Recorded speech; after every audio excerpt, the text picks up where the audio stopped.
I just feel like some of the progressions and some of those high moments for some of these characters did not hit like it was supposed to because we didn't get the proper build up to those moments. And that's taken out. Calling out all my nerds, freaks, and geeks. It's mob time. Don't tune in cause it's showtime. Go ahead and call the gang up for the one time. Rap food rhyme, got them on the line. And my life's still great, I'm doing just fine. Hands up. What's up, y'all, and welcome to the Blerd Mob, your hub for all things black and nerdy. I am your host, Foop, joined by my co-host, Ryan. If you're listening to this on Spotify, Apple Podcasts, or any other streaming service, make sure you hit that follow button so you can get updates from the mob. And if you air, water, earth, and firebenders are watching us on YouTube, make sure to like the video, subscribe to the channel, and turn on those bell notifications for future uploads, and then share it with another bender. All right. Cut your mic down a couple, Ryan. How's this? You sound good, my G. You sound good. Bad. But as that Ryan, sound bending. Not the. But as Ryan has already alluded to, we are here today to do a mob review on Netflix's Avatar: The Last Airbender Live-Action series. So if you have not seen the episodes, or you haven't finished the whole thing, pause the video, like Ron said, like this video, subscribe, and hit those bell notifications. Go get caught up and come back and listen to the conversation. But before we get started, as y'all can see, me and Ryan are ripping the Avatar merch today. Don't get it twisted. I am a firebender at heart, but because the first, this series is book 1, I was just gonna rip the Water Nation.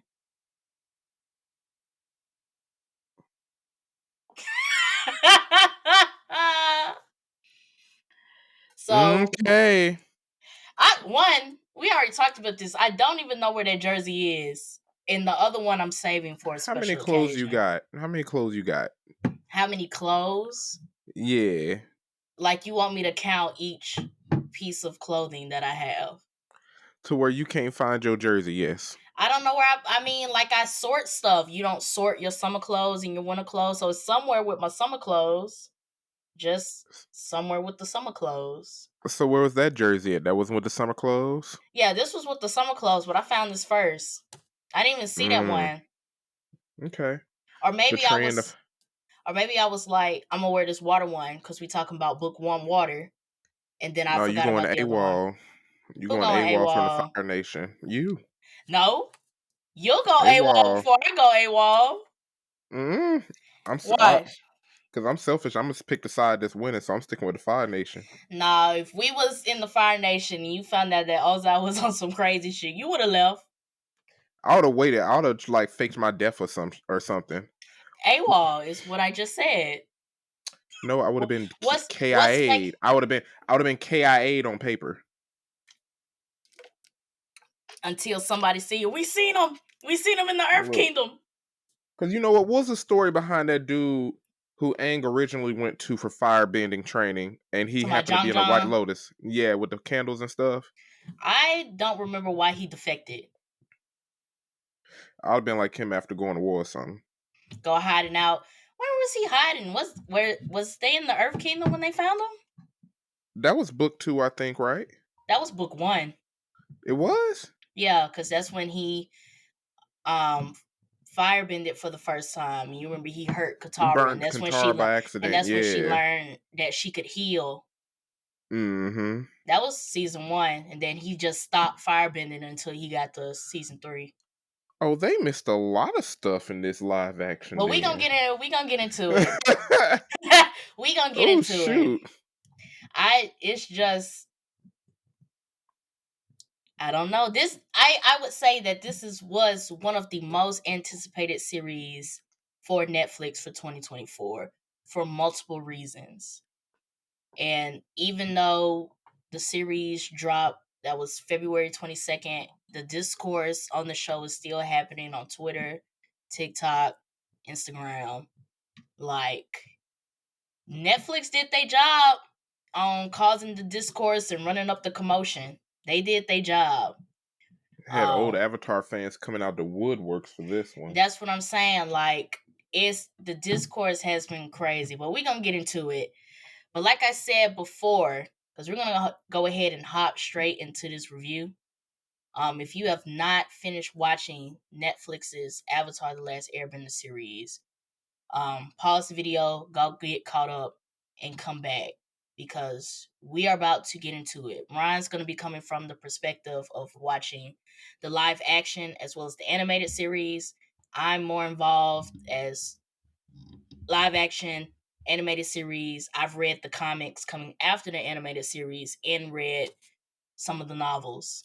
So y'all, this gonna be a good one. I'm calling it some now. Avatar fans. Well, that's one thing. We calling it. This is gonna be a good episode. But starting with the first hot take, how did you feel about the live action overall as an individual project and in comparison to the animated series? As an individual project, taking out my pre-established bias of being an Avatar fan, I'll say it was okay. I don't see this doing what the One Piece live action did and making people who never watched One Piece and have no affinity or relationship with it go back and watch it. I don't think it was that good. I feel like it was all right. As a fan of Avatar: The Last Airbender and seeing this as a reimagining or an adaptation or whatever, it was okay. Definitely had room for improvement. I understand that they only could do 8 episodes. They probably have financial constraints and all that good stuff. I'll give it a smooth, okay, average, right in the middle. I would agree. As an individual project, I thought it was solid. I think it exceeded expectations, given the fact that we really didn't have any expectations. And I think the cinematography was great. The costuming was great. Even though, and the thing, I said this after I finished watching the series, is that even with like the budget issues, the fact that it was 8 episodes versus like the 20 something episodes we got in book 1 in the animated series, I see where they're going with this. And I think that's the most important part to take away from Netflix's version of Avatar: The Last Airbender, is that you can see where they're going with this. You can see what they're setting up. And I feel like that's important, because if we had gotten this series and we don't know where this is going, they're making changes that we can't see how this would develop in future seasons. I think they would have taken a failure on that end. But even with the changes that they made, I definitely can see how they can continue this into the second season or the third season, or however they plan on splitting this up. I saw the vision. I can also see why the original showrunners left. Yes. I see why they left. I saw that episode too. We're going to get into that. I saw that episode too, why the original creators left. But to agree with you, Ryan, even with the original creators leaving and the constraint with the episodes, and even with them consolidating some of the plot points, it came as an individual project. It's solid. It's not the worst thing in the world. To everybody who's on Twitter trying to say that this is worse than the movie, stop it. Hey, I want to understand. Some folks, y'all drop good opinions, but y'all didn't watch that movie back when we had Blockbuster and Hollywood Video and we had to rent it, and you felt like you wasted all $7 of your dollars watching that horrible piece of trash. And Dragon Ball Evolution are like 2s and lower on a 1 to 10 scale. Yo, I just feel like, and we're gonna get into. I have a hot take on the social media critiques of the series, but it's definitely better than the movie. It's definitely better than the movie. So everybody who is like, this is worse than the movie, you're trolling. And if you see it, our fans, if you're seeing that discourse, don't involve. Do not partake. Do not participate. If that movie was a 2.5, because I did like the cinematography for the elements even back then. If that movie was a 2.5, this movie is that times 2. This It's movie, the series is doubly as good. yeah, the series it's solid. Now, in comparison to the animated series, I feel like, so in my personal opinion, I am not a big fan of book 1 to begin with. Even in the animated series, I'm not a big Mm. fan of book 1. And then in the adaptation, didn't really try to make me like it either. And I don't know if it's just if it's just my personal bias that I don't like book 1, but even with the way they were remixing some things, the way they were consolidating some plot points, like it still didn't, like this still didn't grab me. Mm. So That's like interesting. So what didn't you like about book 1? Because I know that's going it's to not tie together with the series and the live action. it's not that I don't like it. I think it was just I guess it just took a lot to pull me in. And I understand that it's the starting stages. We're establishing Aang, we're establishing Qatar, we're establishing Sokka, we're establishing what the Avatar is, the elements, the Avatar state, and all of that. And I'm not saying that it was trash, boo boo garbage. Right. Like it had good moments, like as a whole, but but I guess in comparison to book 2 and book 3, it's not my favorite. I'll say this. Book 1 didn't really, the story didn't sink in of what's really going on until not when they made it to the Northern Water Tribe, but when that was in their sights. Because in the Exactly. beginning, it was kind of like, let's see the world, let's see who's all suffering from the Fire Nation, Mm-hmm. let's see Qatar try to understand waterbending. It didn't really get into the meat and potatoes of things until like the very end, and then you Right. see it flourish in book 2. Right. So I see why you didn't like it, but I guess nostalgia is the reason I love it so much. I can definitely see I was boring in retrospect, but I remember watching Avatar: The Last Airbender when it was releasing episodically Mm-hmm. because I was watching it with my older cousin, and I was enjoying every ounce of it because like that was one of the few cartoons that actually had like a solidified story. Yeah. And that's fair. And like I said, I don't dislike book 1, but it wasn't my favorite. And Yeah, it's then at the bottom of the totem pole. right. So like going in, and like I said, it could just be my personal bias, like going in and watching the adaptation. And I wasn't going in, just to put it out there, I wasn't going in there nitpicking everything like, oh, this is wrong, this is wrong, this is wrong, this is wrong. Like I went in fully open minded. And we talked about this in the last episode, knowing that this is supposed to be a remix of the series. And Mm-hmm. I actually, I was like, okay, I see what you guys did there. I see how you guys remixed it. Okay, I see why you did this, and it made sense. But I think overall, even at the end, I was like, I still don't really like book 1. Here's my thing. I feel like I see what they was trying to remix and some changes I liked. I.e., like, remember in the last episode, I kind of called this part. I said when they started off, if they're going to show more violence in the air temple, start it off with just that. Show Aang and everybody, see his friends, show them fighting, show the Fire Nation invading, and then him freezing in the water. Boom, that's the pilot episode. That's episode 1.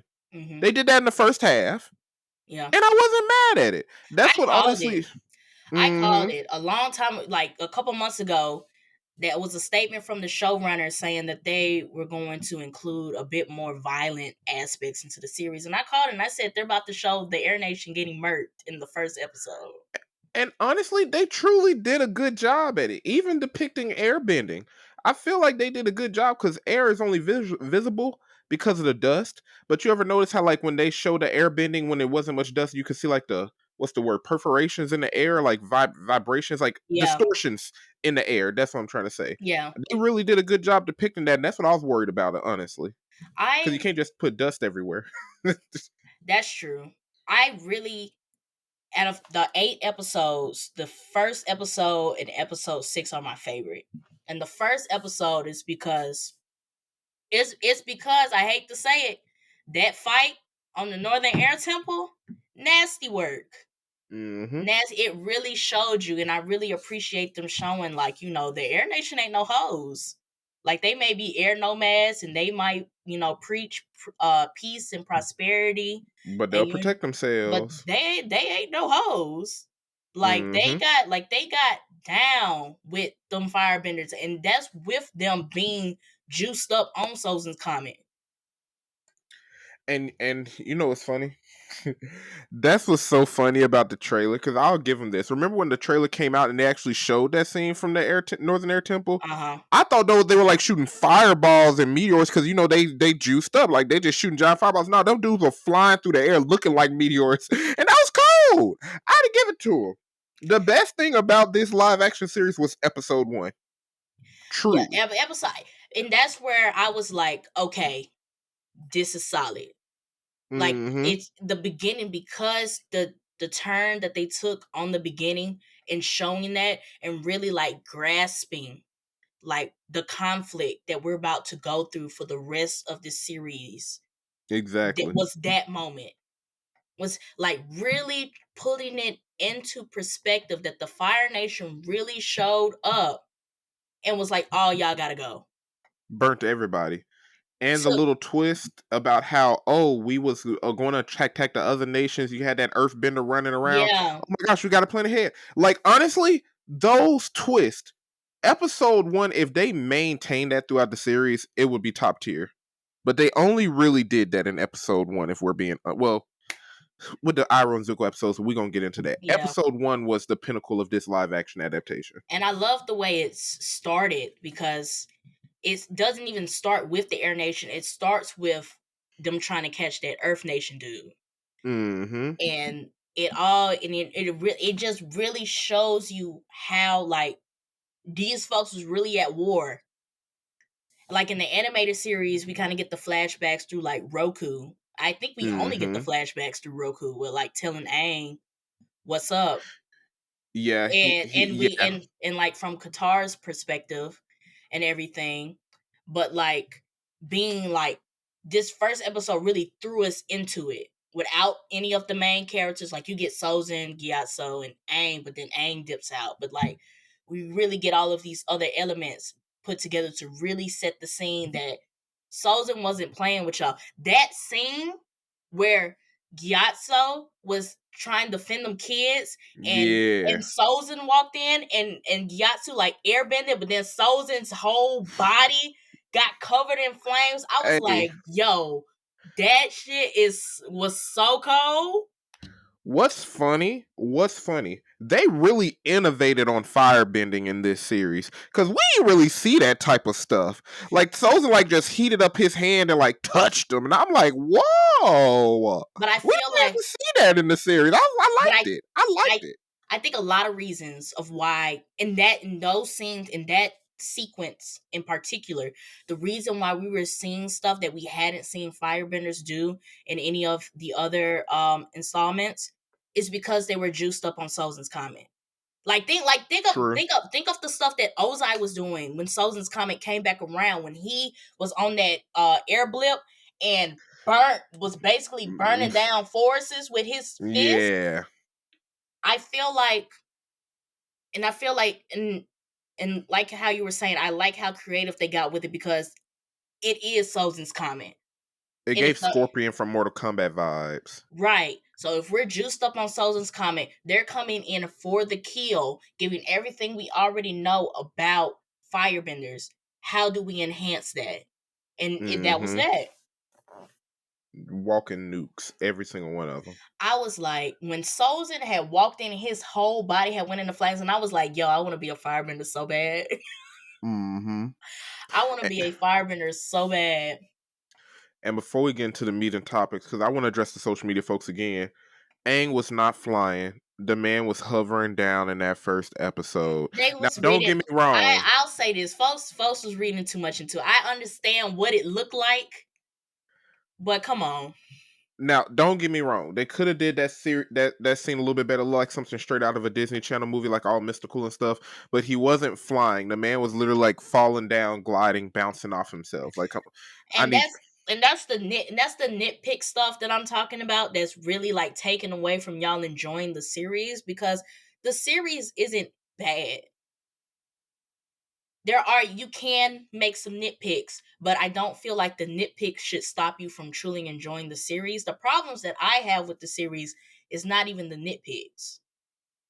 For honestly, like yeah, like the bending and stuff was phenomenal. It's honestly just the story for me. It's the story, plot, how some characters fell off, how some characters were rushed, and we only two characters really stood out in terms of development, and we're gonna get into it. But like I was finna say, let's go ahead and get into that. Let's talk about some of these characters and the character dynamics. So you said two characters stood out to you, and which two characters were those?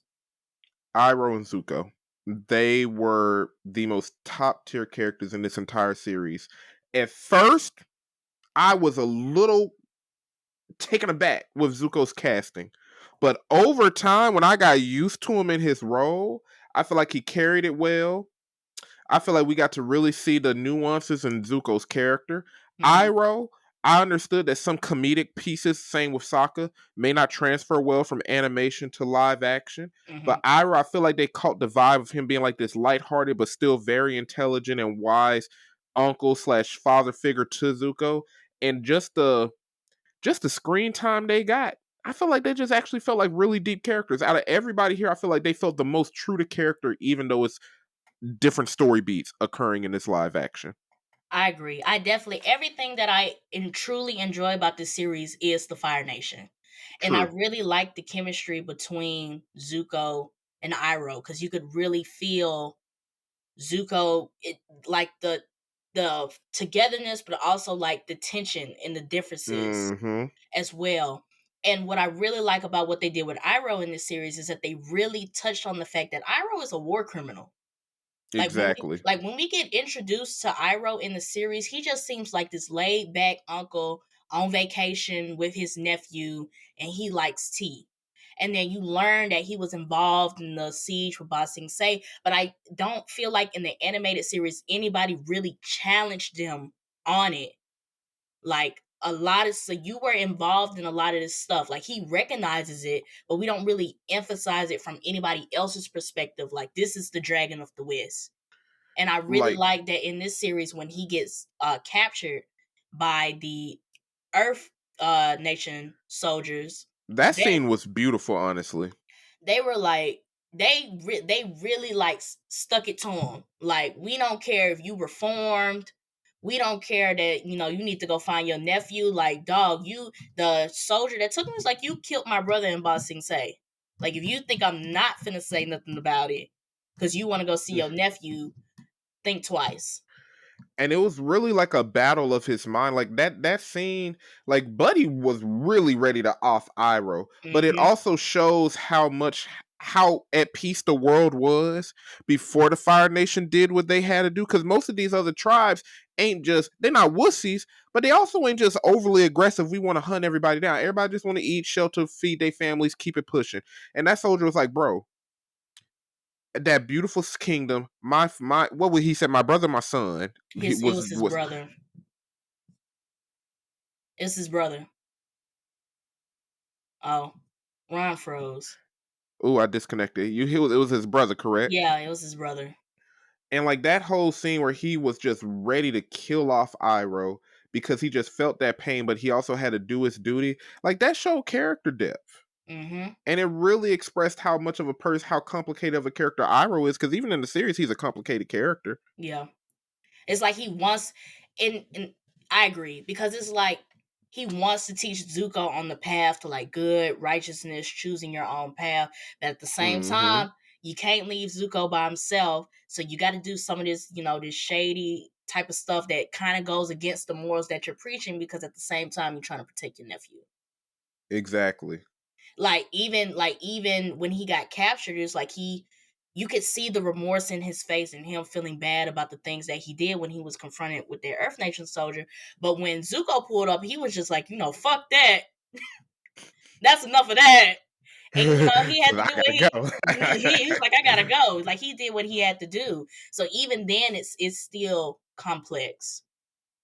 Because it's real life. It's like, yeah, I did all those bad things, but I still don't want to die. I still got a nephew I got to look out for. I'm still upset that I also lost my son. Like we was at war. Now we're like in a Cold War state. And I love that he didn't bring it up like when the Earth Nation soldier was like giving it to him. And he was like, I lost my brother.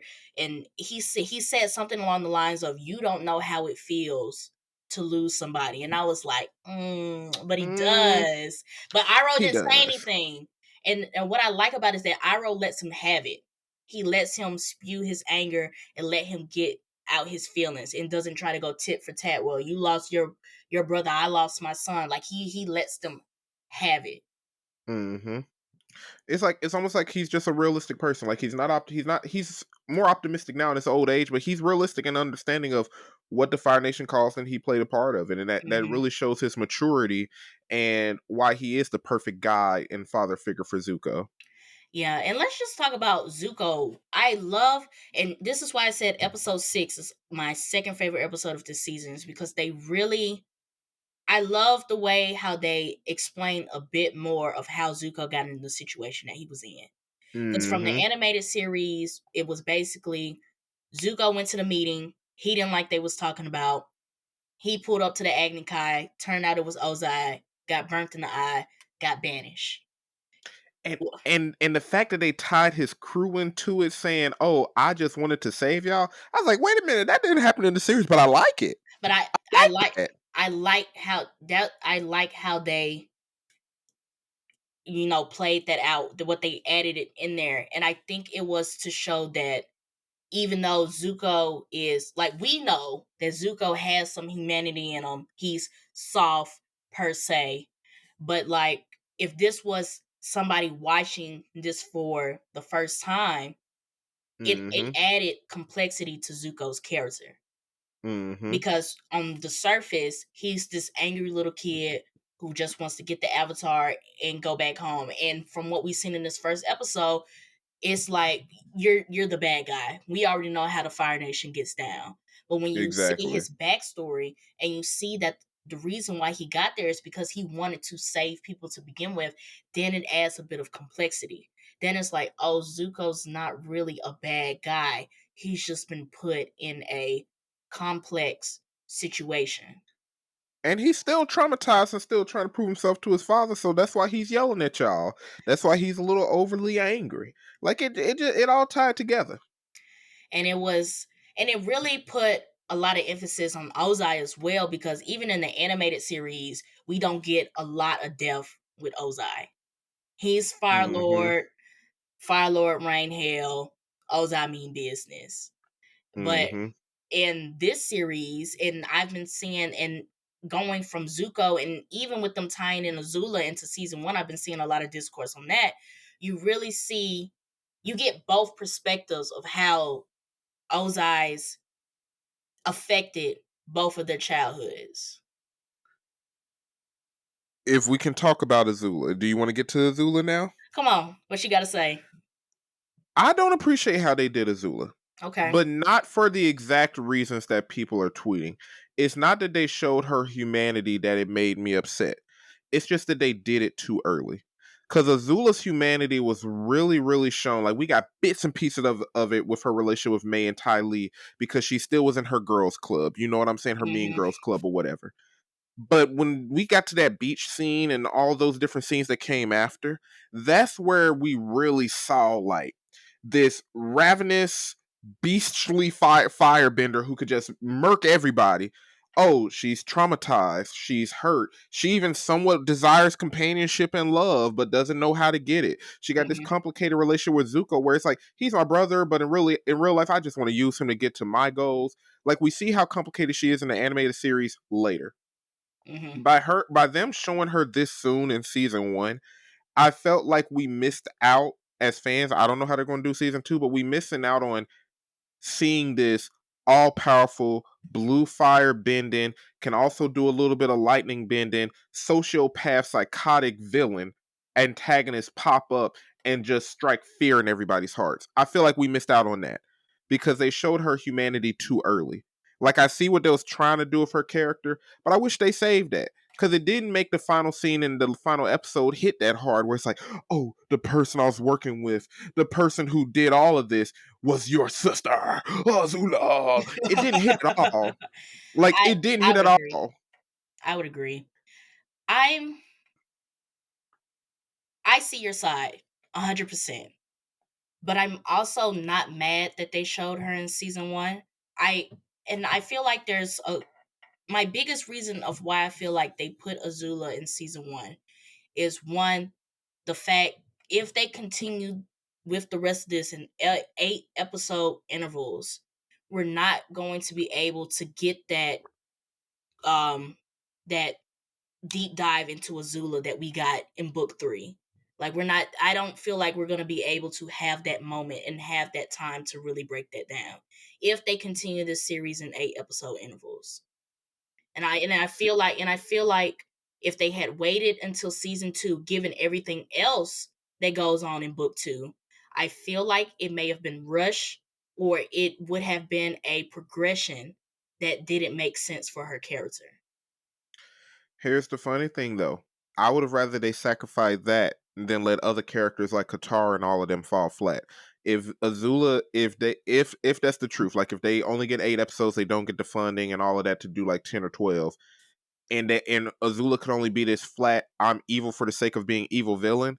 I would have took that over the sacrifices they made to a character like Katara. And I can see that as well. Based because of how everything went, I agree with that. If cool, put Azula in season 1, but if we had just gotten the impression that she's just evil and basically is little Ozai Jr., and then we get to Mm-hmm. season 2 and we get to season 3, and then it's like, oh, it's a little bit more complicated than that, then you know what? I'll let you have that. I'll let you And have that's that. And that's my thing. And I feel like the folks, if I could defend them, the folks on X/Twitter, when they kept saying like, "Oh my gosh, Azula wasn't psychotic and blah blah blah blah," she wasn't trying to prove nothing to her father. I felt like they were stupid because I'm like, did y'all not see in the final scenes right before Ozai got on that ship how she was like, "Oh my gosh, she's making me the Fire Lord," Mm-hmm. and how her face lit up, and then right after that he was like, "Because I'm the Phoenix Emperor," and she was like, I thought I just, accomplished something. Like you just passed the reins to me. How disappointed she was. They showed hints of that in the series. They showed that she truly wanted to prove something to her father. She was the beloved, cherished child, but the cherished child still wants to prove to their parent that they Yeah, deserve it. You know what I mean? yeah. And I think I feel, I think in the live action series, because you brought that up, and because of what I know from the comics, I think that's another switch. And I don't know how they're going to play that out with Azula's character, because it seems like in the live action series that Azula's not trying to prove herself to Ozai so much, but I kind of felt like she felt kind of jealous of Zuko that he gets to go out and do stuff and she's stuck in the Fire Nation. And the only way she can go out, it's true she has to prove herself to Ozai, but from what I remember from the comics, a lot of the stuff that Azula did, or as she claims, a lot of the stuff that she did is that she didn't want to be treated like Ozai treats Zuko, which goes to your plot point. But I feel like in this live action series, I don't think that was the vibe that I got. That, oh, let me do whatever Ozai says because I don't want to be treated like Zuko. It kind of felt like, let me prove myself to Ozai so I can go out into the world like Zuko. you know what? I see bits and pieces of that because it's like the scenes where they show like even when Azula Zuko wasn't, I mean, but Admiral Zhao wasn't the one who found Avatar, it was your brother. And like Mm-hmm. she made that face where it's like you're praising him, and it seemed like it wasn't because Azula belittled Zuko when she was like little Zuzu and all that. She Mm-hmm. belittled Zuko. In that scene, it did seem like, oh my gosh, him over me. And that's never how Azula kind of portrayed that relationship in the animated series. It was really Yeah. like F Zuko. Like he's trash, he's boo boo garbage. I'm the queen, I'm the king, Right. and leave him on the wayside. Like father, we're gonna belittle him together type stuff. It wasn't really a Azula versus Zuko thing until book 3. Exactly. Until she snapped, and everything at this point, everything's been taken from her, like her friends, nobody, like the her I don't want to say legitimacy, but like the power that she had over people was taken away. the scene that you brought up where Ozai basically just diminishes the role of what it means to be Fire Lord by making himself the Phoenix King. So now that doesn't even matter. And then on top of all that, Zuko shows up, the one person who could challenge you to your throne, and now it's okay. Now it's me versus my brother. But I feel like Exactly. the vibes that I was getting was that they're trying to implement that early. They're trying to make it Azula versus Zuko early instead of Azula just being on a mission. Because I feel like, because when we get the book 2, her getting Zuko kind of felt like a side mission to everything else that she was doing. Exactly. He was just a tool in her eyes at that point. Exactly. Now I And, feel like they're making him the tool or the mission. That's what I meant. This sounds like they're making him the mission. and that's my thing. That's why I wish they didn't save her. I mean, not save her. I wish they didn't put her in so early. Because, yeah, I understand it's a remix. They're trying to do new things, but it's like, y'all didn't take away this badass character, but y'all are diminishing some of the amazing scenes that we would see with her where we truly fear her. And even her relationship with Zuko, even Zuko looked at her like, I want to stay away from her. She bullied me in the animated series. Yeah. And now it's like my sister, blah, blah, blah. Like we didn't have that sibling rivalry and really until later. Yeah. Really, both of them just had a relationship with Ozai. I want to prove myself to my father with Zuko. And Zuko's like, I'm the cherished child, F everybody to make my father happier. I'm just going to burn everything to the ground. Like it wasn't really much of a sibling rivalry at all. Right. Or they never made it seem like Zuko's legitimacy to the throne was threatened by Azula either. Mm-hmm. It was like you said, like that whole book 2, they're running from Azula because if Azula catches us, we getting taken back to the Fire Nation. And the way that they presented her, it was like, yeah, y'all need to be as far away from this young lady as possible. And Azula tempted Zuko with, hey, if you want father to approve, join my side. Well, I feel now it seems like based on how episode 8 ended, I feel like they're skipping that part. Because now they just conquered Omashu. So are they even going to, well, scratch that. They can't. Now that Zhao has admitted that him and Azula were conspiring against him, I don't think there's anything that Azula could tell him along the lines of what happened at season 2 to be like, hey, father says whatever, come on, come back home. I don't think she could say. I don't think that could even happen. Honestly, I mean, I don't know. It depends. Because then at some point when Azula got Zuko to work with him, he had to betray his uncle, or she kind of got his. That was when they ended up in Ba Sing Se. True, you're right. I don't know what they're going to do for that relationship. That's all I'm saying. Because now it seems like they're doing Azula versus Zuko. And I don't know how that's gonna. I honestly don't know how that's gonna play out. I just don't like that. Honestly, I don't like how they handled Azula, bro. I wasn't mad that they put Azula in season 1, but I definitely see where you're coming from, and I definitely think that it would have played better had they brought in Azula being basically equivalent to Ozai. Like, let's not dive too in depth. It's just flat out she's evil, and then we get to season 2 and season 3, and then we get into all of these complexities and really dive into why she acts this way. Why does she feel this way? Exactly. And then it's been like, okay, Azula's a little bit more complex than what we made her out to be. Because even the scenes with May and Ty Lee, I'm like, it's cool we get to see May and Ty Lee and everything else and how they kiss up to Azula, but all of that could have waited. Yeah. Like, all of that, considering how flat y'all let the other characters fall, all of that could have waited. Well, let's get into it because before we get to it, because I feel like we could talk about the Fire Nation all day, which, like I said, is easily my favorite part of this series. But let's talk about the characters who this season, who book 1 is actually supposed to be focused on. Supposed to be about Aang, Katara, and Sokka. And I'm just gonna put this out here. I did not feel the chemistry between the three of them at all. It was not done well. And honestly, what's funny? It's so crazy how this works. We thought they were just going to butcher Sokka. We thought they was going to butcher Sokka. They did him the best. Out of the trio, in my opinion, they handled him the best. It was sad. It sucked. It wasn't well done. Yeah, I didn't enjoy it. But I feel like all three of them fell short. I yeah, feel like Aang. I'll start with Aang. we'll start with Aang.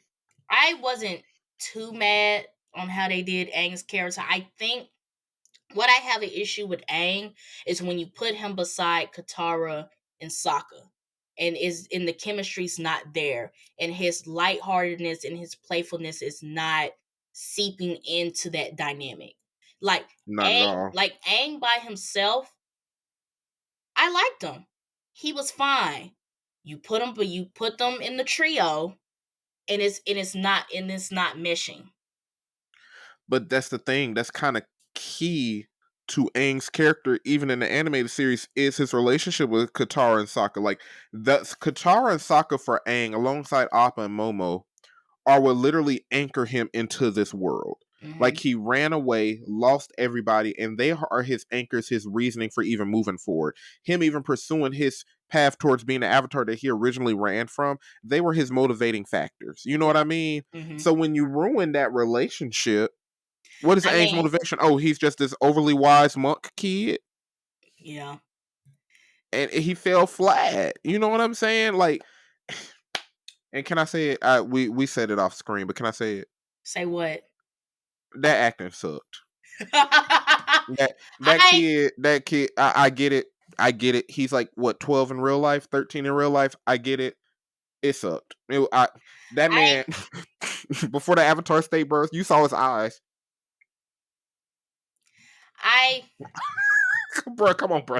You saw when he went to the air temple and he was trying to force himself to cry, and his facial expressions kept changing, bro. You saw it, bro. Come on, bro. I don't talk too much shit about child actors because I know you can get better. We saw this with Harry Potter. I'm seeing this with the Percy Jackson series, and I'm seeing it here. I don't talk too much shit about child actors because I know you guys can get better. But I feel like the dynamic could have been better. If I had to talk about the acting, it has to be it for me. It's the character dynamics. Like, I didn't feel it at all. I felt no togetherness, even with the scenes, like with the secret tunnel scene with Sokka and Katara, with them bickering back and forth. I was like, I'm not feeling it. It didn't even feel genuine. I'm not even feeling the brotherly, sisterly, back and forth type thing. Like, yell at him, yell at him, yell at her, yell at each other. Like, this is what siblings do. Like, honestly, Katara and Sokka acted like they were dang near strangers to each other. Because Katara had attitude. Like, I'm sorry. Like, Katara had attitude. She was feisty. She was driven. Sokka would almost try to dim her light, and she's like, nah, Sokka, you ain't finna do all that to me. Like, Sokka was like a little self-conscious, but still motivated and ambitious. We missed out on all of that, bro. Like, that scene through the cave, I didn't sense none of that coming from them at all. Yeah, I didn't feel any, like, even when we first met them and Katara tells the joke, or she tries to, like, her statement, she said something to Sokka that was supposed to be sarcasm. And I was like, this didn't hit. It didn't hit. Like, the banter wasn't there. And that was the only reason why I'm bringing that up, and the only reason why it concerns me, and the only reason why I'm hoping that it will get better, because of the dynamic between the three of them is not solidified. What's going to happen when they bring in Toph? Or shoot, when they try to bring in Zuko as Aang's teacher, and they have their little scenes, or Katara and Zuko scene in the prison and everything. I'm gonna worry about Toph first. Yeah, because Toph is a whole nother beast, and intense character. So if the dynamic isn't, if they're not tightly knit, if we can't feel that the dynamic now, I can only see this getting increasingly awkward when it's time to introduce Toph. Because she was the one who was kind of supposed to rupture it in a way. She did Right. rupture it. How to teach Aang, the relationship between her and Katara, and Toph not being overly girly, and Katara trying to tell her to like feminize herself in a little bit. Like, we miss out on all of that because Toph was supposed to be that rupture. Now there's nothing to rupture. And that's all I'm saying. That's my only Mm-hmm. concern with how they displayed this dynamic, is because there are more people about to come into Team Avatar. And if I can't feel the togetherness right now, how are you guys going to try to add more pieces to this puzzle? And you guys are not a complete picture, a solidified puzzle to begin with. Mm-hmm. And that's the thing, like, I don't feel like, honestly, just from the outside looking in, it seemed like the current Netflix showrunners had so much love for Zuko and Iroh, but they just did not have that for Katara. Because in my opinion, Katara is a fan favorite. Next Mm-hmm. to Azula, Mm-hmm. like usually when you meet Avatar: The Last Airbender fans, their top two is either Katara or Azula. I like Katara. You know Mm-hmm. what I'm saying? But like, Katara was supposed to be this complex character. She had something to prove. She was feisty. She had a fight against the traditions and the culture of her tribe. And Mm-hmm. we get into this. She's overly nice, almost overly perfect in a way when it came to her water bending. We ain't really see her struggle much. Man, that pissed We me off. we ain't see Aang never even tried to attempt water bending, which is where we even see that relationship between her and Aang build. His admiration of her jealousy of him being the Avatar and really picking up water bending really well. And I Mm-hmm. thought they alluded to it well when they said Aang was the most talented airbender in the live action. Like, they really pushed that. He was one of the best airbenders. He's fearful of his power, blah, blah, blah, blah. Yet he never touches water bending. That's the part I have a He just couple. starts splashing Qatar with the water in the pump. Like, that's the most water Aang That's the touched. most water. That's the most water bending he did in the series. But I like the fact that you brought up Katara's progression with waterbending, because that's one of the problems I had with the series. Why in one episode Katara can barely do a water whip? Yes. She can barely do a water whip, and 5 minutes later, she's throwing full waves towards Jet and freezing him, making ice discs. And I was like, whoa, wait a minute. Bro, let's talk about this. In the animated series, it took Iroh breaking down to Zuko why learning the traditions of other bending tribes can make you a better bender at yourself. Uh-huh. How did Katara learn all of that in a few minutes? That's the issue that I have. I understand that we had to go. I understand that we were getting close to the end of the season, and Katara has to know at least something before she gets to Master Paku. But Mm-hmm. for 1 minute, from her not being able to attempt a water whip to 5 minutes later, and this isn't like days later, this isn't weeks later, this is looking like one Minutes. day, next day, minutes in between each other. She went from barely being able to water whip to being able to throw full blown bodies of water, freeze people with it, and start throwing ice discs. Take influence from earthbending nations when she can't even take enough influence from that one waterbending scroll she got. And I was like, I understand that she has to be at this skill level before she gets to Master Paku, but we couldn't think of any other way to properly progress her increasing skill level instead of right there. But that's why I said, if y'all, all the screen time y'all gave Azula, May, Ty Lee, y'all could have X'd all of that off to add at least 20 minutes of Katara and Aang training, her struggling with her water bending in different fights. Y'all could have X'd off all of that Azula, May, and Ty Lee stuff to actually give Katara some depth, and y'all did it. I agree. We didn't see none of that. And I want to get into this. Even when she met Paku, why Katara throwing hands like she been at war before, and we ain't never seen her fight nobody for real in this live action to that point? I So She was throwing I hands like she rewatched. was battle trained. So I rewatched the animated version of this, and it looked pretty much the same, Ron. I'm being dead serious. But I'm saying we didn't see that progression in the live action to where it could look like that. Okay, I'll give you that. You see what I'm saying? Yeah. I'm saying in the animated series, we see 20 episodes of Katara gain real world experience that even some trained benders in their tribes would never learn. We see that in the animated series. Okay, In I'll the give you live that. action series, how is Katara able to stand up to a master waterbender when she can even learn anything from that scroll? In the live action. Only I from the live action story. have no To answer. which I have no answer for that. to where a fully trained Imperial soldier who was the son of the king, Zuko, could look at her and say, "You found a master." I see why they wanted to throw that scene in there. We had to get that scene in there, right? Yeah.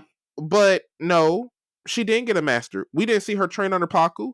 We Yeah. barely saw her learn anything from the scroll. She just skipped from I know nothing to boss bitch status in a few minutes. And to all the sexist dudes, Katara is a boss bitch character. She was that in the animated series. She's just a boss bitch done right. You know that's the term. You know that's the term they throw out. Food. You seen it, I'm listening. You know why I'm but laughing at you, but I'm listening. I get it. But like that's the term that people try to use when like talking about the women in the MCU being done wrong. Katara's a boss bitch done right. We see Katara evolve, go against adversity, grow her skills, challenge the status quo. We've seen that in the animated series. But the live action skipped that and made it undeserved. And that just made her character fall flat. I hated how they did my girl. I would agree. I don't think they showed it to where I felt like I really want this for you, Katara. Like, Exactly. or I didn't really feel it. Like when I watched the animated series, I was like, man, fuck Paku and them. What you mean? Facts. But then we get to the animated series and it doesn't really feel. I just feel like, but it goes back to like the fact that they have 8 episodes. They're trying to consolidate 20 episodes into 8 and make sure they get these major plot points in there. But I just feel like some of the progressions and some of those high moments for some of these characters did not hit like it was supposed to because we didn't get the proper build up to those moments. And that's taken out the fact that we like the animated series. Just watching this as a standalone, we didn't get to see this character develop. And It's this kind of like y'all wanted us to fill in the blanks without giving us no information or backing behind it. That's fair because a couple things that I want to use, a couple examples that I want to use to back this up. One, let's talk about the end of episode 1. How they just jump and go straight to the Northern Air Temple. And Aang sees the destruction, and then he cuts up into the Avatar state, and it's that moment where Katara is supposed to pull him out, and they're doing that moment, and I was like, they didn't really build up to like for us to feel it. Like I see it, and it's like, dang, they really cut up, but the way that they built it up in the animated series versus how Aang developed a relationship with Katara. He trusted her. He admired her. but not even that. It was that whole episode of them going through the Northern Air Temple and they're seeing like, oh, the Fire Nation cut up bad, and Aang doesn't really realize it until the end. And then when he cuts up and goes into the Avatar state, it's like, whoa, like I feel you. Like I feel you. But in this first episode, the way they jumped to him going, it happened so quick. We got there, he saw the destruction, Avatar state, Katara pull him out. And now I want to touch on what you just said. He didn't really have a relationship to Katara for her to be the one to pull him out. Exactly.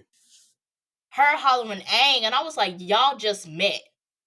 Y'all just What's your met. voice supposed to do for him? He has zero reason to listen to you. At this point, he has zero reasons to listen to you to come out the Avatar state. Mm-hmm. And I was kind of like, they rushed it, and I was watching it with King, and King hasn't watched the animated series. But he also agreed that that felt kind of rushed. Like there wasn't really any build up to this high, was supposed to be a high intensity, high emotional moment. They really didn't build up to that. Exactly. It's almost like, and it's funny because this series was original. This was supposed to bring in fans of the series and those who never watched it alike to enjoy it. Mm-hmm. But honestly, the only way you could even fill in those blanks is if you were a fan of the animated series to see what they were trying to do. Right. But the paradox is that even though you see what they're trying to do, you're going to be upset because they didn't do it right. Right.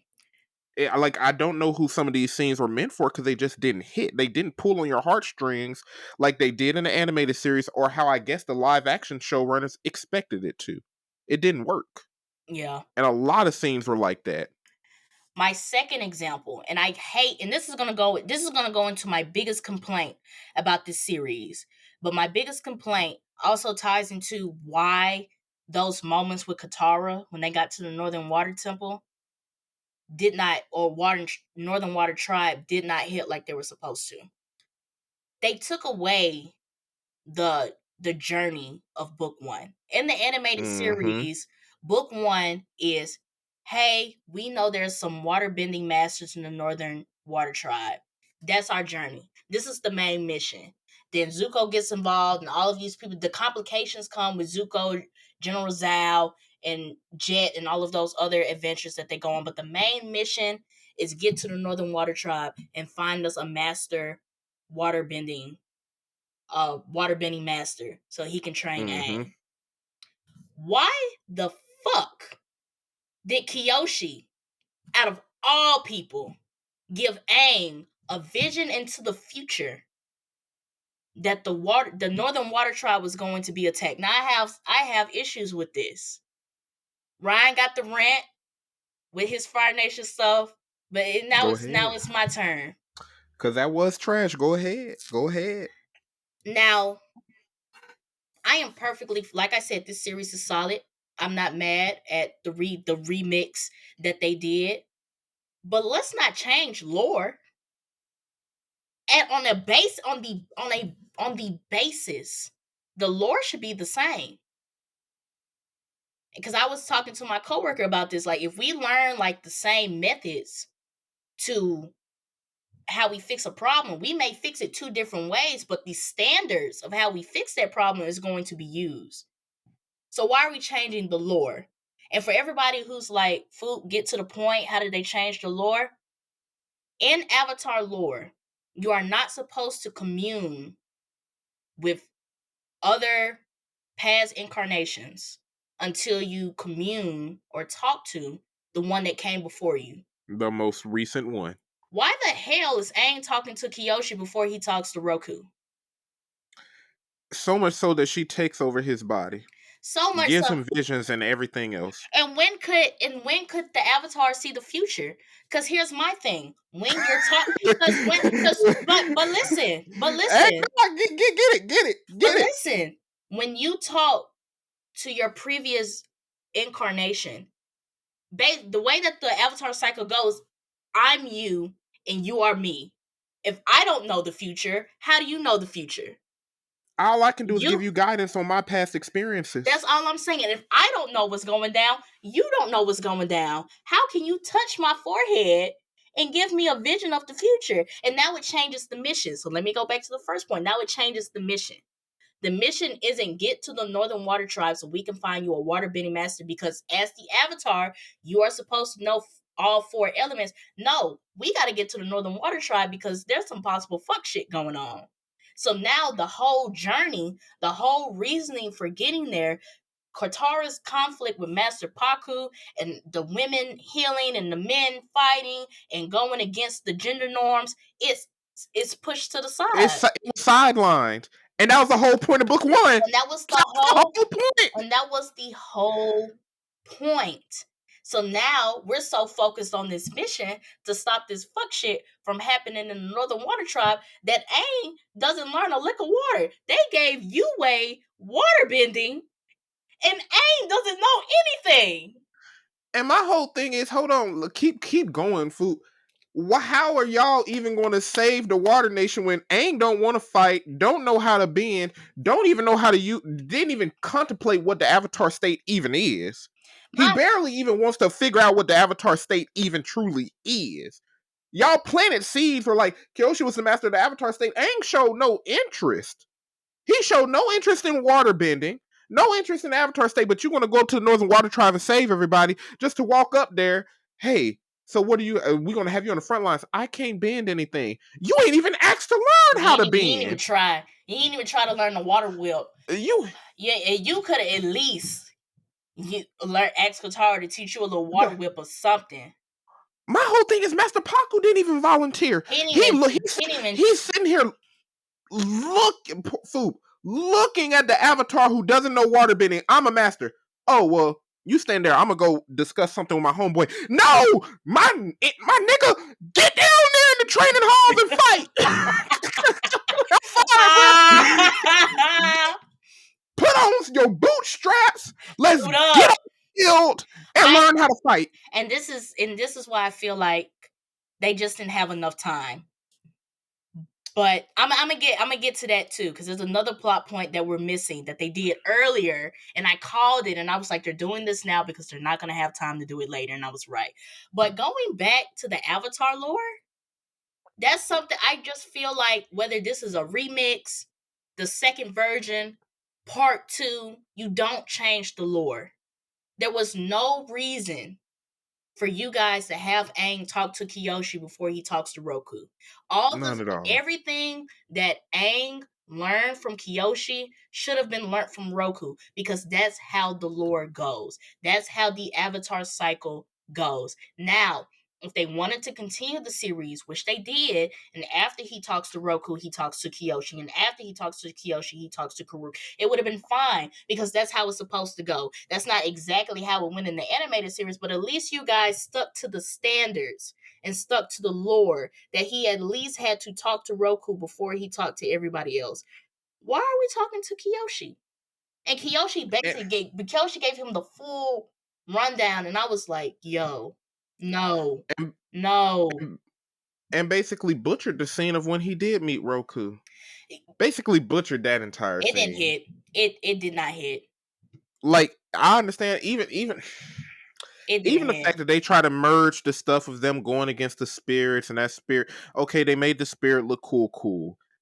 Aang over here and flew all the way to this Fire Nation island without Katara and Sokka. Without like this untrained, don't know how to water bend Avatar, who everybody's going to look at you and see your monk, just flew all the way over here, snuck into that temple, tries to talk to these elders, the fire sages. It's like, hey, fire sages, like my dude, flew in there and said, I'm gonna just commune with Roku, and now Roku's this lighthearted whatever, I'm gonna joke with you, like, I don't see everything going on in your head right now, that the world is in shambles, your friends are Roku and you can't bend. My whole thing is that Roku didn't even tell him anything beneficial. Roku nor Karuk. The one Avatar that gave him the most information that would have helped him going forward was Kyoshi, and he wasn't even supposed to be talking to her episode 2. More so the fact of her taking over his body.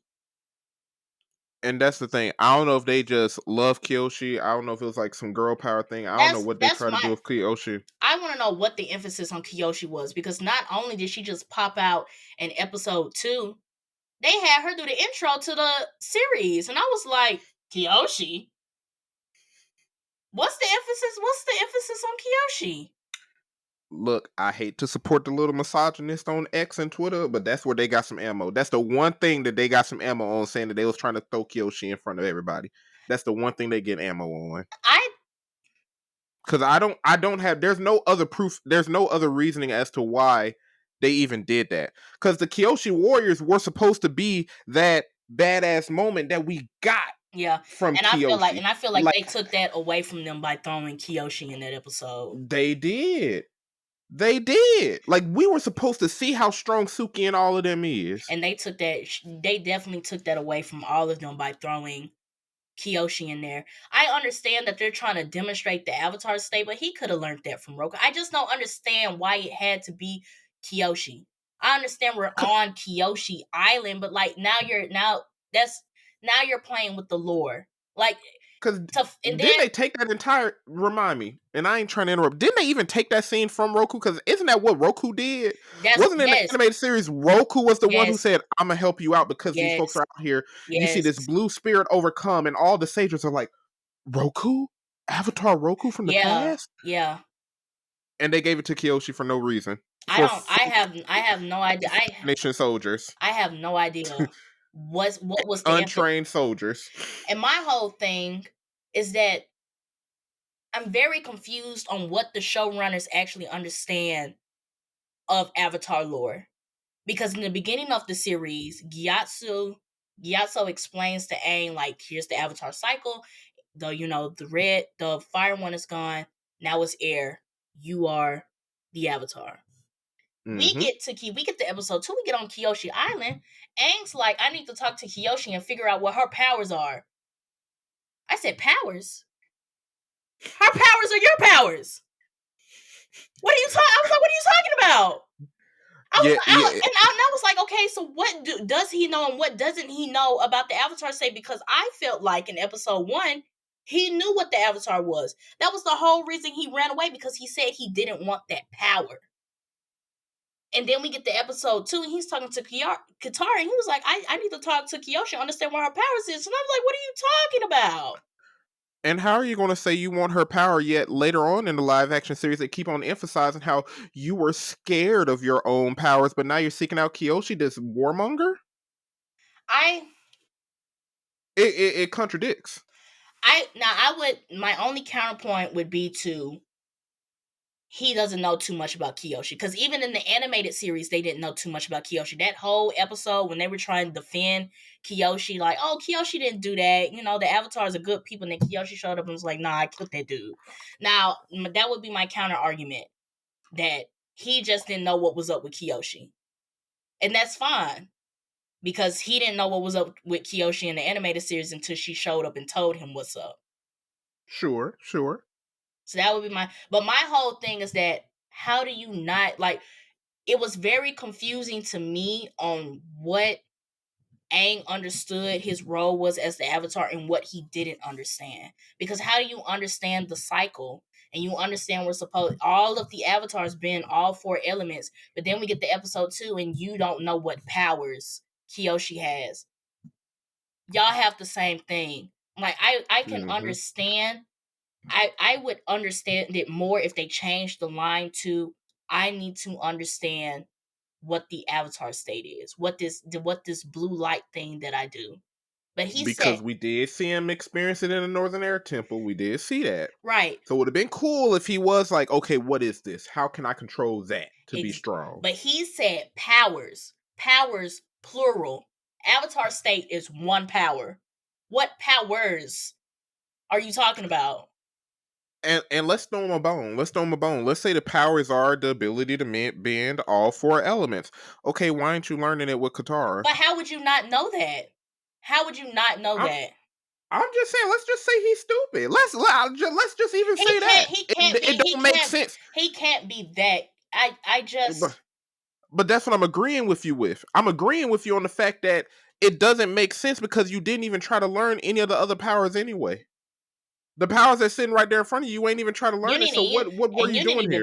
You didn't even master the Avatar state, to be truly honest. Like, Kyoshi booped you in your forehead and, oh, Avatar state. I just don't. What was the emphasis on? I don't get it. I would like to know what understanding these showrunners have of the Avatar state and in the Avatar lore period. Because that is my biggest issue with the series. Not the nitpicks, not the remixes, not the combining of plot points, because I understand that. And I understand where this could go because you guys have remixed and involved plot points that weren't in the original series. I'm not mad at that. When you start changing the lore and start changing the understanding of the series, that's what I have a problem with. Because if I'm watching this for the first time with no knowledge of the animated series, the comics, or the novels, I am going to be severely misinformed because what are y'all talking about? And that's the even as fans of the anime series, we were kind of misinformed because we wondering why y'all doing this in the first place. We wonder why all of this is happening in the first place, and it's like if I could give any solutions to fix this, I'm not no writer. To the folks watching this, I'm not acting like I'm just the best writer who could have made this 10 times better. If I could do one, obviously take out Azula, May, and Ty Lee, completely obliterate those scenes to give us more time for everybody else. And two, I felt like they probably could have benefited from aging up the characters. Being that this is a remix and we're changing lore, aging them up wouldn't take away the lore of what the Avatar is and all that good stuff. Because the reason they're kids, even in the animated series, is so that kids can relate to it because it was meant for kids. But if you age them up, one, we can take away some of the childishness. Two, if we aged them up, we can probably get better actors in the first place that could probably fix some of the dynamics between everybody. And then three, keep the original showrunners because they love their project. I think the biggest issue when you said what was their understanding of lore, I don't think it's an understanding thing. I think they just weren't passionate about it. That So could be because true. they weren't passionate about it, they didn't take the time to understand why certain parts are there, how are those things interconnected, and truly becoming fans of it. This was made by somebody who just was trying to get paid because it's their job. I see what you're saying. I don't agree with aging up the characters because a lot plays into the fact that they are as young as they were experiencing these challenges and handling these feats. Like there's some significance to the fact that these kids were 12 through 16 years old going through all this stuff. But it wasn't emphasized that well. It wasn't emphasized well enough to where, like, we're I supposed to mean, see kids but struggle traveling across the world. You know what I'm saying? Like, they but supposed to understand what money is, to be honest. You know what I mean? but to counterpoint that, I don't think they truly emphasized it in the animated series either. I think it took us taking a step back, looking at the situation and being like, "Damn, he's 12." They Mm-hmm. didn't really emphasize it in the series, like, "Oh, I'm, every episode, oh, I'm 14, or I'm 12, oh, I'm this, that." I think it took having that outer perspective and really looking at the situation and being like, "Damn, they're just kids." I'll give you that, but it's like, the only thing that even helped him in this is the fact that they looked young, but Aang acted like he was just the most established airbending monk, honestly. He was the greatest monk of all time, the way he acted. I He and I had a bit of issues with that.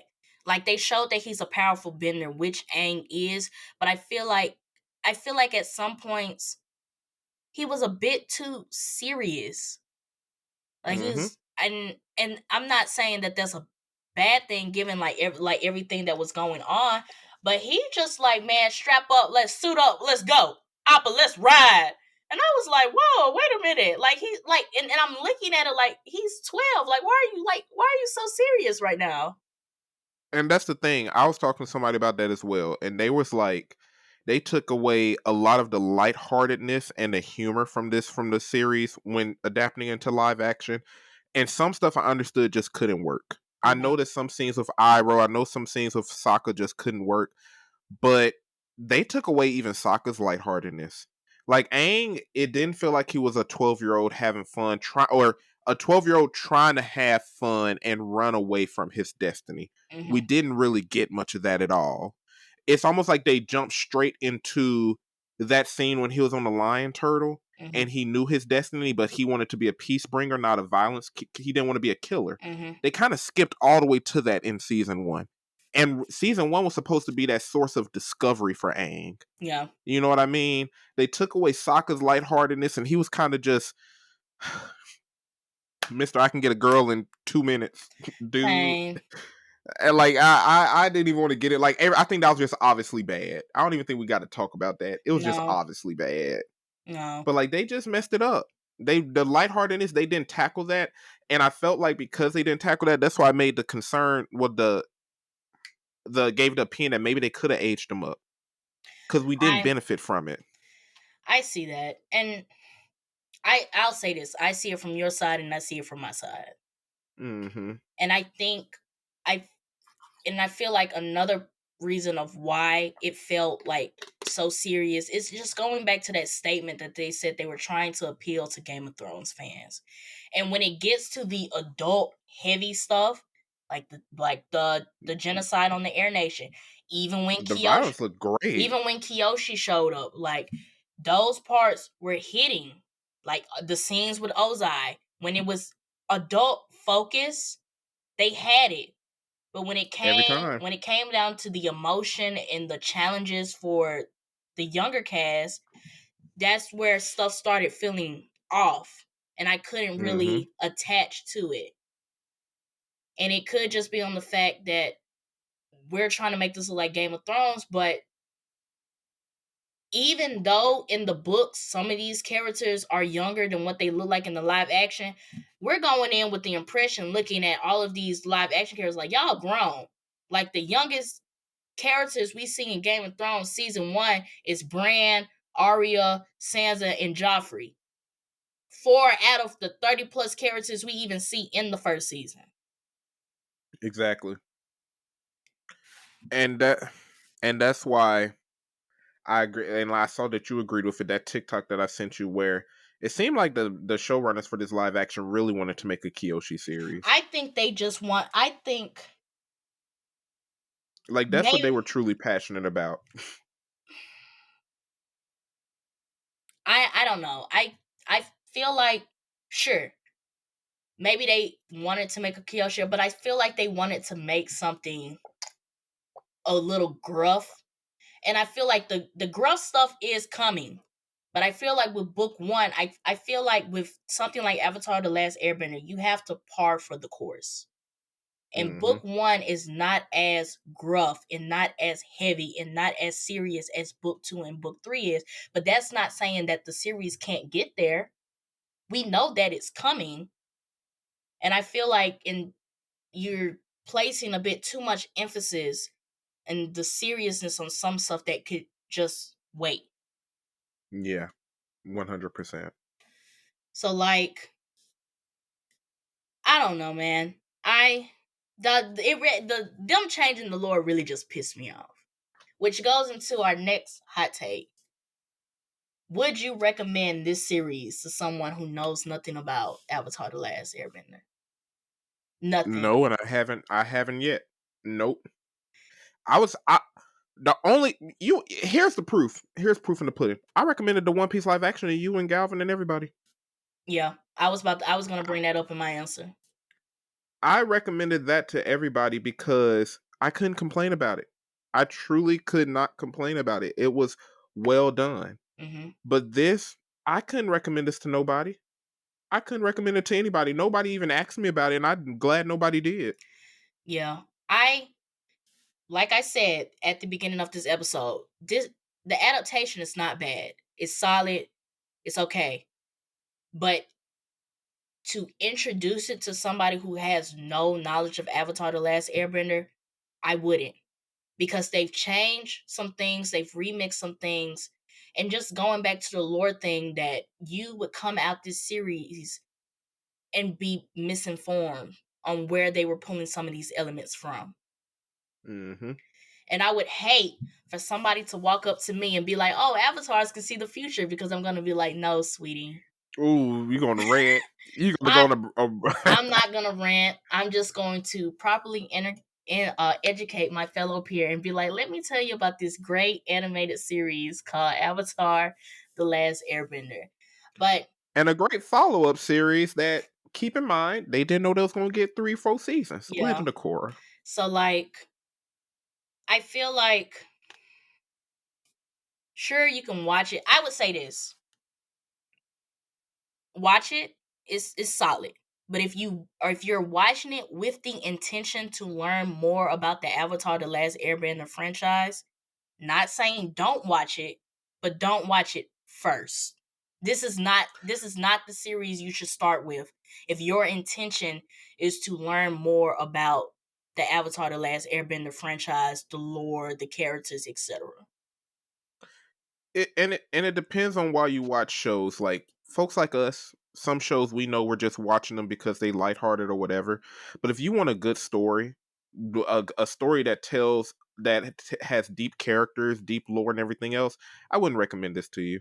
It's an No. all right series. You want to turn your brain off, you want something to turn on Netflix to get into social media conversations, go ahead. Yeah. But if you're like us, you want depth, you want something you can attach yourself to, something you get merch for and like really invest into it and blend with a good community behind it, Yeah. I wouldn't recommend it. Not Keep it pushing. not starting off. And because I feel like you're going to watch it, if this is your first time, you're going to watch it. Even if it does pique your interest enough to watch the animated series, you're going to watch the animated series and you're going to be heavily confused. Mm-hmm. And then you're going to have to come to somebody who has seen the animated series and be like, okay, what's what? But I feel, and like I said, I'm not saying don't watch it. I'm saying don't watch it first. Yeah. But if you did watch it first and it did inspire you to check out the animated series, you're gonna see some differences. You're gonna see what they changed. You're gonna see some stuff that's not gonna make sense. And I don't know. I just It's a hard recommend. That's what I'm saying. It's a hard it's a recommendation. hard recommendation. My final thing is just gonna be don't watch it first. What I want you to do is watch the animated series. I want you to read the comics. I want you to watch Legend of Korra. I want you to read those comics. And then I want you to read the novels. And that will tell you everything that you need to know. And then go back and watch the Avatar The Last Airbender series. And then you can see the differences. You can feel where we're coming from. I'm not saying that it's going to change your opinion, but you're going to see why we're coming off of the impression of like, this is solid. And for funsies, watch the live action movie so you can see why we hate it after you watch the animated series. For funsies. For funsies. For funsies. For Truth or Dare, I dare you to watch. Mm-hmm. And sit through all of it. The Last Airbender movie. And sit through all of it. All of it. But yeah, for somebody who knows completely nothing, if they were to ask me, I'm going to tell you no. Fair. I'm going to tell you no. Now, if you've watched everything and you're like, hey, do you think I should check out the live action? I'll tell you, yeah. I'm going to tell you there's going to be some differences. They changed a little bit of the lore. They changed the way some of the characters go, but it's not horrible. Mm-hmm. But fresh out the gate, don't come to me talking about I want to learn about Avatar. Can I watch Netflix? Because I'm going to tell you no. Same. So the next hot take we have is we've kind of been talking about the social media critiques of the series. Just to hit the nail on the head, do you feel like some people were being too hard with the critiques on the series? For the legitimate critiques, no. I feel like some people are just jerks, and they preemptively did not want. They preemptively were not open to seeing anything that they liked about it. Because like I've watched something and I'm like, I plan to not like it, but I'm still open to finding something to like about it and have an open dialogue. I like discussions. Some people just wanted to be mad, found reasons to be mad, sometimes even false reasons to be mad, like it didn't make sense, and they just wanted to call it horrible. Like, was it horrible? Nah, I say if you give this between a 4, 5, and 6, just dead middle average, I completely understand. But to say this was like a 2, did you not see the great graphics? Did you not see the great cinematography? Did you not see Iroh and Zuko? Because it has its great points. But folks on social media, they just intensify everything. The folks who are loud and most likely wrong are the ones that get heard the most, and it is what it is. I have seen some horrible takes on Avatar The Last Airbender since the series has debuted. And I haven't been engaging with anybody. I've been engaging with those that I felt legitimate. But like some of the nitpicking ones, I haven't been engaging with that. The ones where it's just like off the wall complaints, I haven't been engaging with those. Because I just feel like some of these things we knew going into the series. Like we knew this wasn't gonna be we knew that this was going to be a remix. We knew that they were changing Katara and Sokka's character. We knew that they wanted to make this feel like a more Game of Thrones-esque show. Like we knew some of these things. So I went in there with no expectations. I didn't even go in with the mindset of, oh, I'm going to hate this. I just wanted to see what's what the they did product. with it. Right. What's the Mm-hmm. product of all of these things? Like, this is the moment. And I feel like some of the stuff that y'all pulled out were just very heavy nitpicks. And I get being a fan of the animated series because I like the animated series and I did see the differences, but I feel like some of the things that they changed wasn't too much for me to get on Twitter and rave about. Like I found myself seeing differences and be like, oh, so they changed this from that. Okay, sit backs and Sharon continues watching the episode. Like some of that stuff didn't prove worthy for me to pull out my phone, get on Twitter, and write 3 paragraphs about. And the people calling, and here's the funny thing, because there's always two sides of the coin. Some folks are being too harsh. Some people are also being too we're praising it too much. I saw some people say like, this is the most amazing series ever. I don't see what y'all saying. I love this and I think it's amazing. I'm not mad at you for loving it, I was saying that but too. saying this was an amazing series, have you not watched like quality television in the past 10, 20 years? I agree with that too. Like the ones that were like overly like, oh my god, this is the best thing ever. They did this. It's not 1-to-1, but something. And I was like, okay, y'all, it's solid. I think on the borderline, we have agreed that this is solid. We have agreed that some people are complaining for no reason. They're nitpicking, but I would not call this the best thing. This is the best thing ever. Yeah, they were being very hyperbolic. As far as live actions go, let's remove the comparison of the animated series. This is the best live action series you've ever seen. Like, I like it. It makes you want to be like, what else have you watched? What other live? You sure? Are we sure? As many complaints as it get, The Witcher is way better than this. One Piece live action is better by far. Have we not? The Sonic live action movies are solid. But the best, the number one movie in America. This is what we're claiming. The number one Netflix series in America. The number one Netflix series in America. Well, that's the title. That's the title. Let's piss everybody off. Number one Netflix series in America. That's it. Remember that, bro. I was finna say it is the number one series on Netflix in like 84 countries. But here's the thing though. Netflix do that when a series first dropped. That's just their marketing. Oh, it's the most watched series on my platform. That doesn't mean it's the greatest. Yeah. Y'all got 1 thumbs up, 2 thumbs up, and 1 thumbs down. But that's what number one movie in America means, because we see that with every movie. The number one movie in America. And it's the most misleading marketing ever. Yeah. But the number one series on Netflix. That's what we gonna title this. The number one series on Netflix. But yeah, but like I feel like the nitpickers and the ones who just want to be negative, y'all are throwing too much shit on this series because it's not horrible. I would say this series was horrible if I couldn't make it past the first 2 episodes. Facts. If I could sit down and watch this. I could sit down and watch these 8 episodes, no issue. Like even the stuff that I just ranted about that happened in episode 2, I got over that and watched the rest of the series. Now I would call this season trash, boo-boo, garbage if we couldn't even make it. If it was so bad we couldn't make it past episode 2. Right. Y'all sat down and watched that whole series and then turned around and tweeted about it. Couldn't be that bad. You watched the whole damn series. Look, and let's not act like the cinematography wasn't amazing. Like it had some great saving graces. The way they brought the locations. The way they brought the cities to life, like the Northern Air Temple, like come on, bro, that was beautiful. The costuming, the way that they did the bending, like come on, y'all. And some of the costuming, I didn't expect them to make it so good, but this wasn't just no regular good cosplay. It's like the costuming was perfect. The Yeah. wigs were stiff.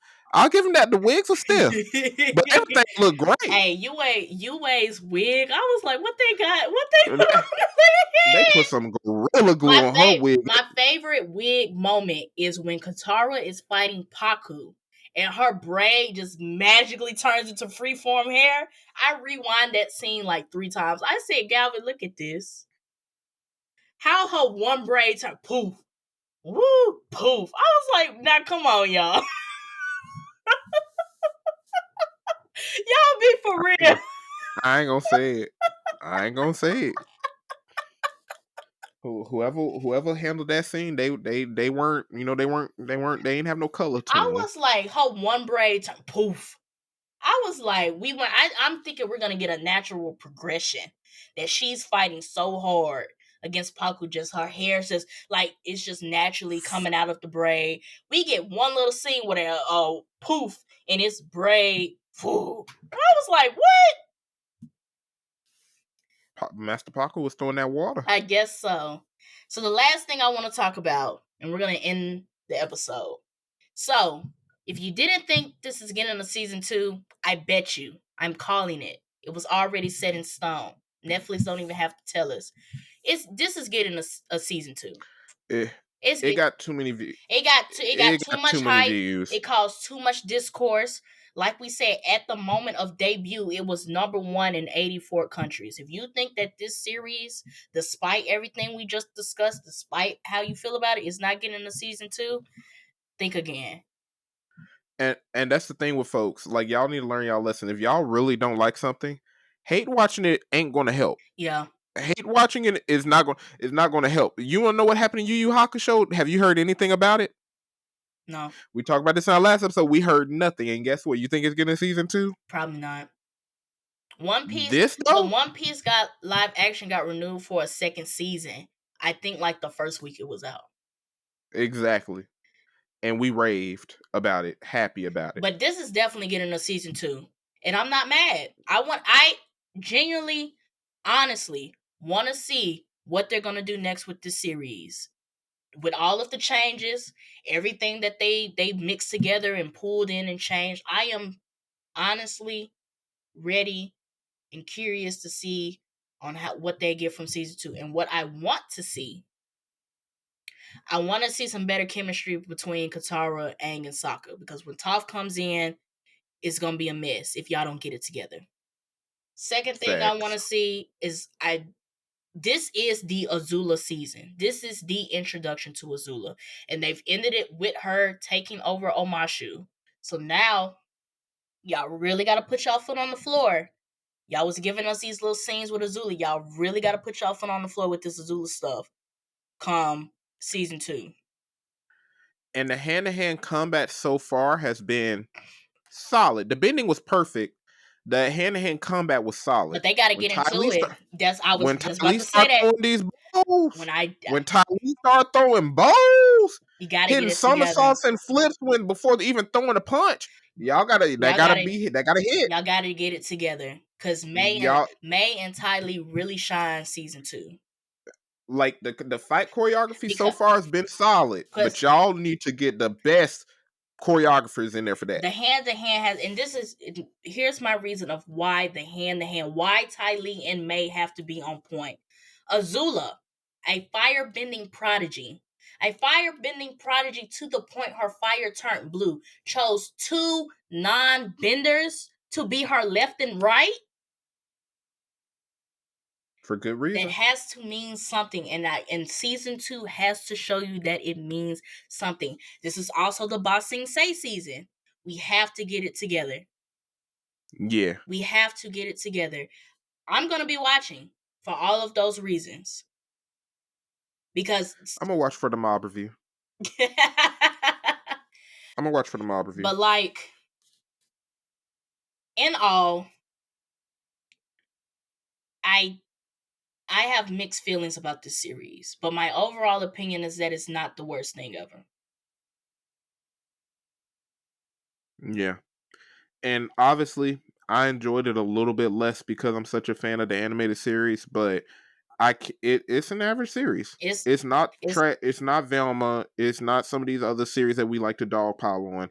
It's not nearly that It's bad. I not Rings of promise y'all, it's Power. not that It's bad. not Rings of It's Power, not y'all. I Rings of Power. swear. It's not Rings It's of not Rings of Power. Power. Like, at least, like, Rings of Power cinematography was the only thing saving it. Yeah. This actually had Zuko and Iroh. This had a little bit more to it. But yeah. So, did you have anything else, Ron? Nah, I enjoyed this. Got my blood pressure up, but I enjoyed it. Finna give me something to eat. Ron tripped me out, man. But if that's all, we're gonna go ahead and shut this down. So one, I want to thank you, Ron, for joining me on another episode of the Blerd Mob podcast. Two, I want to thank everybody who's been listening or watching. If this is your first time or your 50th time, it is always appreciated. Make sure you guys check us out on our social media platforms. We're on Instagram at the Blerd Mob Pod. We're on Twitter at the Blerd Mob. And you can find us on Facebook and TikTok at the Blerd Mob Podcast. And make sure you support the mob. Check out the links in the description to our affiliate link for Entertainment Earth. Get you some Funko Pops. Get you some Avatar The Last Airbender Funko Pops. They just had a new line recently and it was pretty solid. You got that new Azula, right? I do. But if you don't want to buy anything from Entertainment Earth, please use our Ko-fi link to send us a donation. These donations go to the software that we use, the equipment that we use, and everything else that we use to bring you guys this production today. Netflix just is going to raise their fees again, so if y'all want to see a mob review for season 2 of Avatar, pay that Ko-fi link.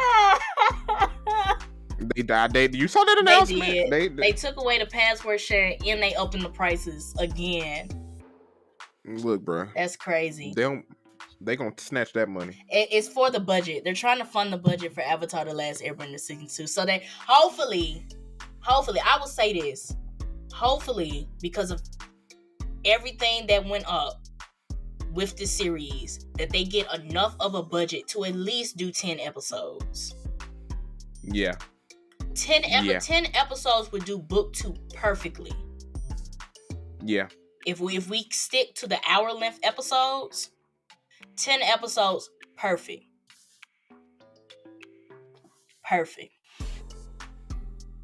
But with that being said, this is the mob checking out. Peace. Madagascar and Shrek 2 versus Trouble. That's so nasty. I'm letting y'all know now they finna get Shrek 2 out of there. I hate that. I know they said we weren't doing predictions. I know I said we shouldn't, but that's the only thing I'm saying. That's so nasty. I'm finna cry Shrek 2.